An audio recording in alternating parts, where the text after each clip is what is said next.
নতুন একটি ভিডিও নিয়ে চলে এসেছি তোমাদের কাছে। তো প্রথমে ভাবলাম কি বলতো যে সকালবেলার থেকে ভিডিও করব না, আজকের দিনটাও গ্যাপ দিয়ে দেব। ওই যে মানুষ যখন অলস হয়ে যায় বা কোনো কিছুতে একটুখানি আরামের স্বাদ পেয়ে যায়, তখন কিন্তু আর অতিরিক্ত পরিশ্রম করতে ভালো লাগে না। তো আমরাও তার ব্যতিক্রম কিন্তু কিছুই নয়। যেহেতু মানুষ আমরা, তাই আমরাও ভাবি কি বলতো বেশ তো আরামে আছি। কারণ হচ্ছে অন ক্যামেরা কাজ করা কিন্তু অনেকটা ডিফিকাল্ট। তো এত বেশি পরিশ্রম হয়ে যাচ্ছে, তো তার জন্য ভিডিও দিতে আমার কিন্তু মাঝে মধ্যে গ্যাপ পড়ে যাচ্ছে। তবে কি বলতো, আমি তো ভীষণভাবে কথা বলতে ভালোবাসি, আর তোমাদের যে সুন্দর সুন্দর কমেন্টগুলো আমি পাই যখন ভিডিও করি না, তখন তার তোমাদের সাথে কন্ট্যাক্ট থাকে না। এই ভিডিওর মাধ্যমেই তোমাদের সাথে আমার পরিচয় হয়েছে, আর তোমাদের থেকে আমি ভালোবাসা আদায় করেছি। তো সেই ভালোবাসাটা কোথাও যেন মিস করি, জানো তো। যদি ভিডিও পোস্ট নাও করি, তাও যেন মনে হয় কেউ কিছু কমেন্ট করলো কিনা, বারবার ঢুকে সেগুলো চেক করতে থাকি।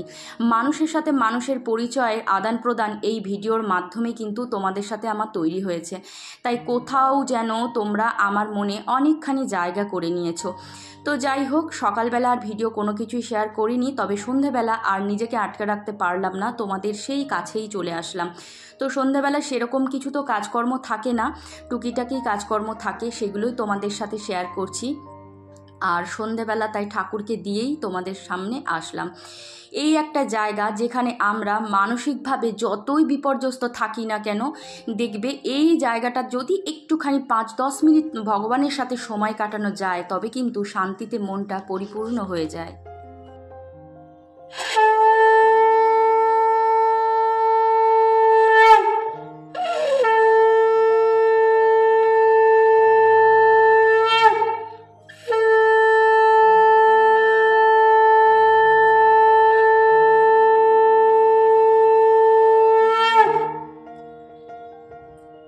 ওম কৃষ্ণায় বাসুদেবায় হরয়ে পরমাত্মনে প্রণতা ক্লেশনাশায় গোবিন্দায় নমো নমঃ। তো আমি প্রত্যেক দিন সন্ধেবেলা এই মন্ত্রটি 11 বার কিন্তু উচ্চারণ করি। আর মনে যে কতখানি শান্তি পাই তোমাদের ভাষায় প্রকাশ করতে পারবো না। তবে শুধু যে সন্ধেবেলাতেই পাঠ করি তা নয়, যখনই আমার ইচ্ছে করে ঘরের কাজকর্ম করতে করতে, তখনই কিন্তু আমি এই মন্ত্রটা পাঠ করি। আর আমি দারুণভাবে ফল পেয়েছি। আর এই মন্ত্র মানসিকভাবে যে কতখানি জোর দেয়, সেটা তোমরা যদি পাঠ করে থাকো কেউ, তাহলে অবশ্যই আমার কথাগুলো বুঝতে পারবে।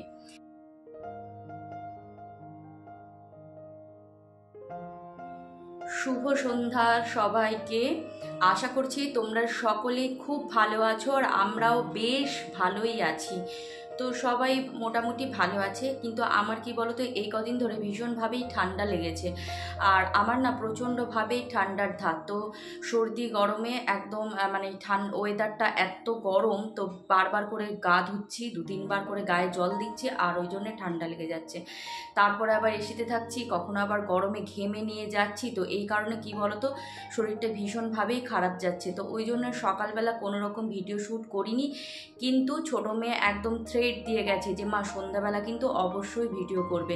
কারণ ইউটিউবে যে সিস্টেম সেটা তো সবাই জানো, বিশেষ করে আমার মেয়েরা না মানে প্রচণ্ডভাবে কি বলতো আমাকে শাসনও করে, জানো তো। 2-4 দিন যদি ভিডিও অফ দিই, ভীষণভাবে পরিশ্রম হয়ে যায় ভিডিও এডিটিং করে পোস্ট করা। কিন্তু ওই যে যদি ভিডিও স্টপ করে দিই, তাহলে আবার কি বলতো একটা সমস্যা হয় আর কি ইউটিউবে, কি অ্যালগোরিদমের যে ব্যাপারটা, সেটা থেকে অনেকটা পিছিয়ে পড়তে হয়। কারণ প্রতিদিনই তো প্রায় লাখ লাখ কোটি কোটি ভিডিও ধরো পোস্ট হয়। এবার সেখান থেকে আমি যে জায়গাটায় পৌঁছেছি, সেখানে যদি কিছুদিন আবার স্টপ করে দিই, তাহলে কিন্তু অনেকটা পিছিয়ে পড়তে হয়। তো কি আর করা যাবে, জীবন মানেই কিন্তু কি বলতো এগিয়ে যাওয়া আবার পিছিয়ে যাওয়া। তো ওই ব্যালেন্স করেই চলতে হবে। তো তাই ভাবলাম আজকে সন্ধ্যাবেলায় একটু টুকিটাকি যে কাজকর্ম করি সেগুলোই তোমাদের সাথে শেয়ার করব। তবে কি বলতো, সকালবেলার দিকে আমাদের যেভাবে কাজের প্রেশার থাকে, সন্ধ্যাবেলা কিন্তু তার অনেকখানি কম থাকে। তো ওই জন্যই হেলে দুলে সবাই প্রায় সন্ধ্যাবেলা কাজ করে। আর সন্ধ্যাবেলাটা ভিডিও করতে জানো তো একদমই ভালো লাগে না। এই সন্ধ্যাটুকুই মনে হয় যেন নিজের টাইম। তো যাই হোক, তবুও চলো। আবার এমনও হচ্ছে কি বলো তো, ভিডিও ছাড়া তোমাদের সাথে কন্ট্যাক্ট করা বা কথা বলাও তো যায় না। এই ভিডিওই একমাত্র মাধ্যম, যার মাধ্যমে আমি তোমাদের সাথে একটা বেশ ভালোবাসার বন্ধনে আবদ্ধ হয়েছি। তাই এই জায়গাটুকু হারাতে কিন্তু একদমই মন চায় না। তো সন্ধ্যাবেলা থেকে কি কি করছি না করছি সেটাই তোমাদের সাথে আজকে শেয়ার করে নেব। ভগবানই হলেন সব কিছুর স্রষ্টা। তিনি সব কিছু সৃষ্টি করেছেন জীবন ধারণ করার জন্য। তাই যেটুকু প্রয়োজন এবং ভগবান আমাদের জন্য যতটুকু নির্ধারিত করে রেখেছেন, ঠিক ততটুকুই আমাদের মন থেকে সাদরে গ্রহণ করা উচিত। এতে করে কি হয় বলো তো, ভগবানও কিন্তু সন্তুষ্ট হন আমাকে মানুষ রূপে পৃথিবীতে পাঠিয়ে। কারণ প্রত্যেকটা মানুষকে কিন্তু তিনি পাঠিয়েছেন কিছু কিছু কর্ম, কিছু কিছু কর্তব্য, সেগুলো পালন করার জন্য।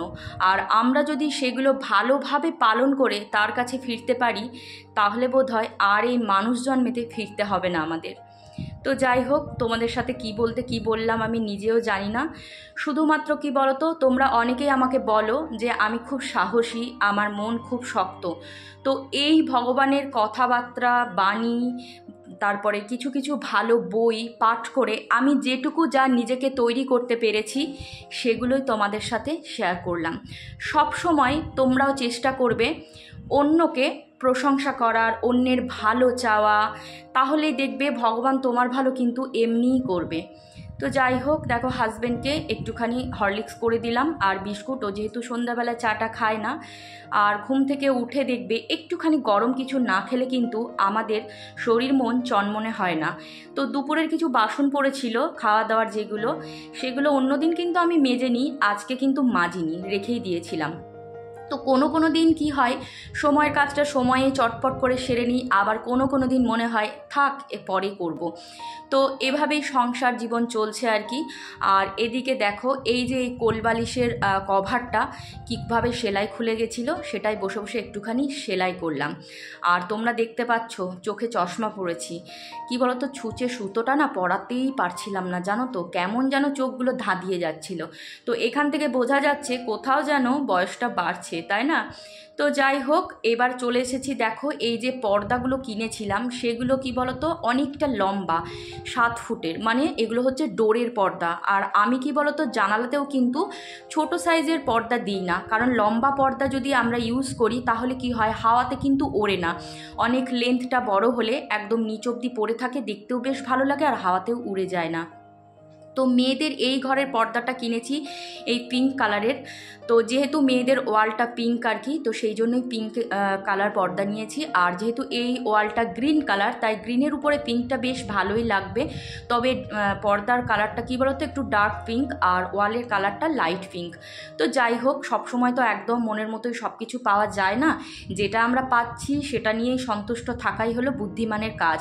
আর যারা দেখবে সব কিছুতেই যেটুকু যা পায় সেটুকুতেই যদি সন্তুষ্ট থাকা যায়, তাহলে সেই হলো কিন্তু প্রকৃত সুখী।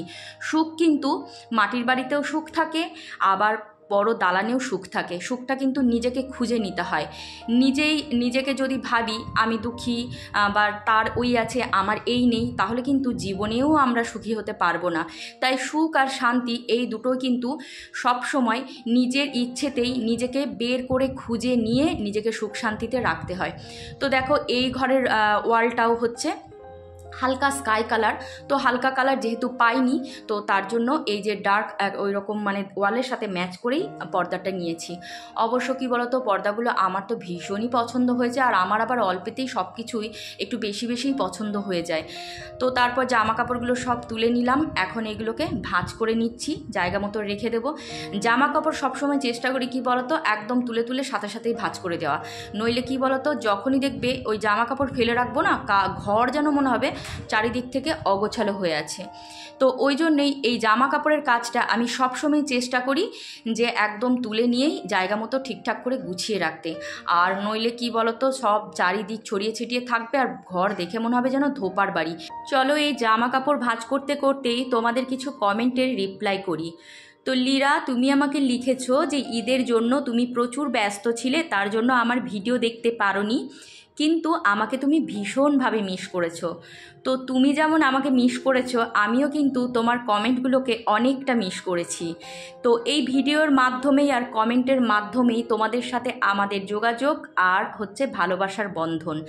মানুষ মানেই কিন্তু ব্যস্ত, তাই না? বিশেষ করে আমরা যারা সংসারী মানুষ, নিজের হাতে পুরো সংসারটা সামলে রাখি, তাদের তো ব্যস্ততা থাকবেই। আর বিশেষ করে যখন একটা ফেস্টিভ্যাল আসে তখন কিন্তু ব্যস্ততাটা আরও দ্বিগুণভাবে বেড়ে যায়।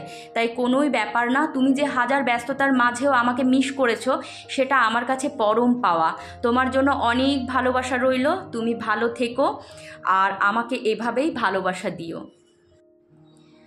আর মহুয়া, তুমি আমাকে জিজ্ঞেস করেছো যে কখন সবজি কাটলাম, আগের দিন কি কেটে রেখেছিলাম, সেটা জিজ্ঞেস করেছো। তো কি বলো তো, সব কিছু যদি অন ক্যামেরা করতে যায় না, তাহলে ভিডিওটা অনেকটা বড় হয়ে যাবে। তাই আমি চেষ্টা করি কি বলো তো, যাতে তোমাদের দেখতে একঘেয়েমি না লাগে, তার জন্য কোনো ভিডিও ক্লিপ আজকে হয়তো নিয়েছি সেটা অন্য দিন আলাদা আলাদা ভিডিও ক্লিপগুলো নেওয়ার চেষ্টা করি। তো ওই জন্যই তুমি হয়তো সবজি কাটাটা মানে আমি নিইনি সেদিন, যেহেতু রান্নাবান্না অনেকখানি শেয়ার করেছি, তো তার জন্য সবজি কাটাটা স্কিপ করে গেছি। বুঝেছো তো? এটাই হলো ব্যাপার। কারণ প্রত্যেকটা আমরা কাজ করি, সারাটা দিনই কিন্তু আমরা কাজ করতে থাকি। এবার প্রত্যেকটা যদি ভিডিও করি তাহলে কিন্তু ভিডিওটা কতখানি হবে সেটা বুঝতেই পারছো। তো সামান্য তো এই 13-14 মিনিটের ভিডিওর মাধ্যমেই কিন্তু সারা দিনের টুকিটাকি কাজকর্ম একটু একটু ক্লিপ নিয়ে এডিটিং করে সেটাই কিন্তু তোমাদের সাথে আমি শেয়ার করে থাকি। তো যাই হোক, তুমি যেহেতু জানতে চেয়েছিলে তাই তোমাকেই বললাম। আর রিমা, তুমি লিখেছো তোমার মা ভালো নেই, মোটামুটি আছে। তো তুমি একদম চিন্তা করো না, মন দিয়ে মাকে দেখে রাখো। আর ঈশ্বর আছেন, তার প্রতি বিশ্বাস আর শ্রদ্ধাটা কখনোই হারিও না। একদিন দেখবে তোমার জন্য যেটা ভালো হবে সেটাই কিন্তু উনি ঠিক নির্ধারণ করেই রেখেছেন। তাই কোনো কিছু নিয়েই কিন্তু বেশি দুশ্চিন্তা করবে না। এই পৃথিবীতে যা কিছু ঘটছে, যা কিছু ঘটে, সবই কিন্তু ঈশ্বরের পূর্ব পরিকল্পনা। আমরা শুধুমাত্র নিমিত্ত ছাড়া কিছুই নয়। তাই একদমই মন খারাপ করো না, আগামী দিন নিশ্চয়ই ভালো হবে। এখন ঘড়িতে সময় ওই 9:30 মতো। তো রাত্রে যেহেতু আমরা রুটি খাই, তাই রুটিগুলো এখন করে নিচ্ছি। আর সব সময় আমি কি বলতো, খাওয়ার আগে আগেই কিন্তু রুটি করি। তো ওই রুটি করে অনেকক্ষণ রেখে দিলাম, তারপর গিয়ে খেলাম, সেটা কিন্তু করি না। একদম রুটিগুলো করে নিয়েই তারপর সবাই মিলেই খেতে বসে যাব। তো আটাটা যেহেতু আমার ফ্রিজে মাখা ছিল, তাই একটু হলেও আজকে সুবিধা হয়েছে। যেদিনই আমি আটা মেখে রাখি সেদিন একটু বেশি করে মেখে রাখি, যাতে 2 দিন মতো হয়ে যায়। আর ওই ফ্রিজ থেকে আধ ঘন্টা মতো আগে বের করে রেখে দিলেই কিন্তু নর্মাল আটা মেখে যেমন রুটি হয় তেমনই কিন্তু রুটি হয়, কোনো অসুবিধা হয় না। তো এই যে হাজব্যান্ডকে রুটি আর দুধ আর এই যে খেতে দিয়ে দেবো এখন, তারপর আমরা গিয়ে খাবো। আর দেখো, মেয়ে আজকে রুটি খাবে না, কারণ হচ্ছে কালকে ওর একটুখানি অ্যাসিডিটি হয়েছিল, তো ও রুটি খেতে চাইছিল না। তো ওবেলার ভাত আর ডাল, আলু ভাজা আর একটুখানি ডিমের পোচ করে দিয়েছি, তো সেটা দিয়েই ওকে ভাত খাইয়ে দিচ্ছি। আজকের মতো বিদায় নিলাম, দেখা হবে আবার পরের ভিডিওতে। টাটা।